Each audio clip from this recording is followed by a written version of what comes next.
Cinema కథ విషయానికి వస్తే, కొత్తగా పెళ్ళై ఇంటికి వచ్చిన యువతి సమంతకు అత్తారింటిలో సాధారణంగా ఎదురయ్యే ప్రశ్నలు: వంట చేయడం వచ్చా?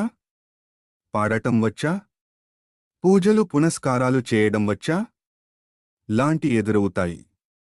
అప్పటికే ఇంటిలో తోడి కోడలుగా ఉన్న అనసూయ, శ్రీముఖితో పోటీ ఎదురవుతుంది. ఇలాంటి పరిస్థితుల మధ్య ఆ కోడలు గతాన్ని కొందరు తవ్వే ప్రయత్నం చేస్తారు. తనను టార్గెట్ చేసుకుని ఫ్యామిలీని ఇబ్బందులు పెట్టేందుకు ప్రయత్నిస్తారు. ఆ క్రమంలో తన గతాన్ని అత్తారింటికి వారికి తెలియకుండా ఆమె ఏం చేసింది? ఇంతకు ఆమె పేరు ఏమిటి? ఆమె ఎవరు? ఆమె గతమేమిటి? వంట ఇంటిలో గరిటె పట్టాల్సిన నూతన వధువు తుపాకీ ఎందుకు పట్టాల్సి వచ్చింది? తన ఫ్యామిలీని, తన గతాన్ని ప్రాణాలకు తెగించి ఎలా కాపాడుకున్నది అనే